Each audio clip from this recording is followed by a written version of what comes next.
중개사TV 21년 32회 공인중개사 시험 공시법 및 세법 14번을 풉니다. 자, 14번은 단독으로 등기 신청할 수 있는 것을 모두 고른 것은, 자, 등기 신청은 원칙이 공동신청주의가 원칙입니다. 공동신청주의가 원칙이지만 가끔가다 단독으로 신청할 수 있고 등기관이 직권으로 등기를 기록할 수가 있습니다. 자, 단독으로 신청할 수 있는 것을 고른 것을 문제를 찾으면 됩니다. 기억 가등기 명의인, 가등기권자입니다. 가등기권자가 가등기 말소 등기 신청을 할 때, 말소입니다. 말소 등기 신청할 때는 가등기 권리자가 가등기 말소는 단독으로 신청할 수 있습니다. 자, 원래 가등기를 신청할 때는, 자, 등기상의 명의인과 가등기권자가 공동으로 가등기를 신청하는 게 원칙입니다. 공동 신청으로 가등기를 해놓고 가등기 말소를 할 때는 가등기 명의인이, 가등기 권리자가 단독으로, 가등기 말소는 단독으로 신청할 수 있습니다. 가등기 명의인의 가등기 말소 등기 신청은 단독으로 할 수 있다.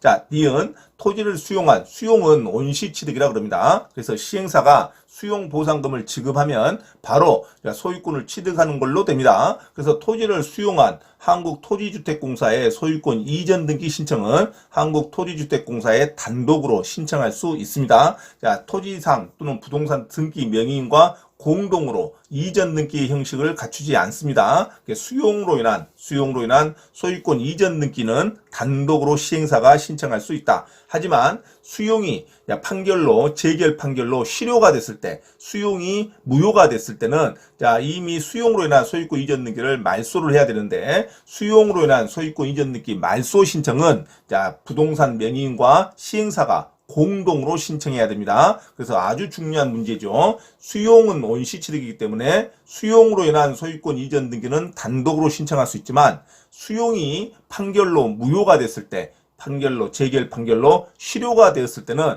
자, 소유권 이전 등기 말소 등기 신청은 공동으로 신청해야 됩니다. 수용으로 인한 소유권 이전 등기는 단독이지만 수용이 재결 판결로 실효가 되었을 때는, 자, 소유권 이전 등기 말소 등기는 공동으로 신청해야 된다는 거 절대 놓치면 안 됩니다. 여기서는 수용으로 인한 소유권 이전 등기 신청이니까 단독으로 신청이 가능합니다. 자, 디귿 근저당권의 채권 최고액을 감액하는, 자, 채권 최고액, 자, 피담보 채권을 말하죠. 자, 대여금이죠. 돈을 빌려주는 금액을 감액한답니다. 감액한다는 것은 후순위 권리자의 어떤 권익도 있고, 그 금액이 감액이 있다는가, 권리자와 또는 설정자, 근저당권 설정자와 근저당권자의 권리가, 이해관계가 상반되죠. 자, 그래서 감액할 때는 반드시 서로 간에 공동으로 동의했다는 공동신청주의가 원칙입니다. 자, 금액이 증액이라든가 감액됐다는 것은 금액상의 문제를 변경 등기할 때는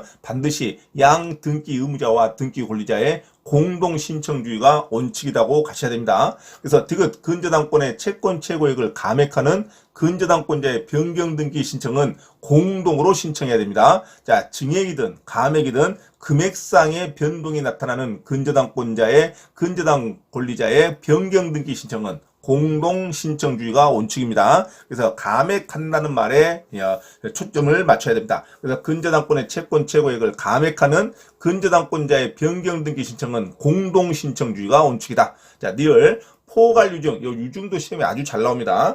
자, 포괄유증이 됐든 특정 유증이 됐든 죽어서 재산을 취득하는 어떤 피상속인이, 피유증자가 죽었을 때 재산을 취득하는 어떤 특정 유증이든 포괄유증이든, 유증은 상속이 아닙니다. 상속이 아니기 때문에 유증으로 인한 소유권 이전 등기를 신청할 때는 그 죽은 사람의, 자, 유언 집행자 또는 상속인의 동의를 받아야 됩니다. 그래서 유증은 포괄 유증이든 특정 유증이든 반드시 죽은 자의 상속인 또는 유언 집행자의 동의를 받아야 되기 때문에 공동으로 소유권 재산상의 이전 등기를 신청하는 게 원칙이다.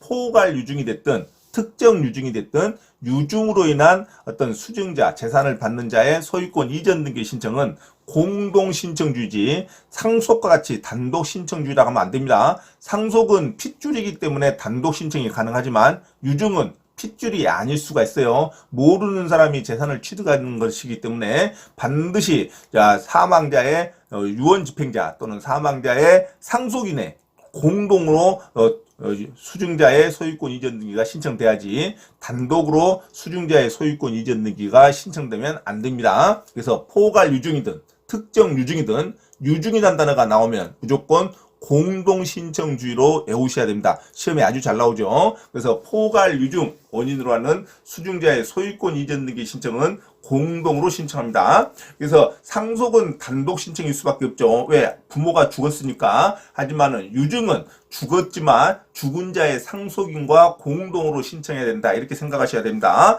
유증은 상속이 아니다. 그래서 유증은 포괄 유증이든 특정 유증이든 포괄 유증을 원인으로 하는 수증자의 소유권 이전 등기 신청은 공동으로 신청하는 게 원칙입니다. 그래서 자 14번에 단독으로 등기 신청할 수 있는 거 그러면 기업과 니은 정답은 2번이 맞습니다. 자 가등기 권리자가 스스로 가등기 말소 등기 신청할 때는 단독으로 신청할 수 있고 수용은 온시취득이니까 자 수용 보상금을 지급한 이후에는 시행자가 자 수용으로 인한 소유권 이전 등기 신청을 단독으로 신청할 수 있지만 수용이 판결로 실효가 되었을 때는 소유권 이전 등기 말소 등기 신청은 공동으로 해야 된다는 것까지 암기하시기 바랍니다. 그리고 금액상 증액이든 감액이 나타나면 금전적인 변동이 나타나는 것은 금전적인 변경 등기는 공동으로 신청하는 게 원칙이다. 근저당권의 채권 최고액을 감액하는 근저당권자의 변경 등기 신청은 공동으로 신청하는 거고 유증은 상속이 아니다.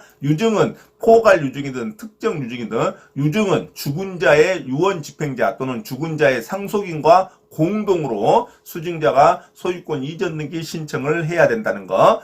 포괄 유증은 상속이 아니다. 그래서 포괄 유증이든 특정 유증이든 유증을 원인으로 하는 수증자의 소유권 이전 등기 신청은 공동으로 신청하는 게 원칙이다까지 암기하시기 바랍니다. 그래서 14번은 아주 쉬운 문제로서 단독으로 등기 신청할 수 있는 거 정답은 기업과 니은 2번으로 설명을 마치도록 하겠습니다.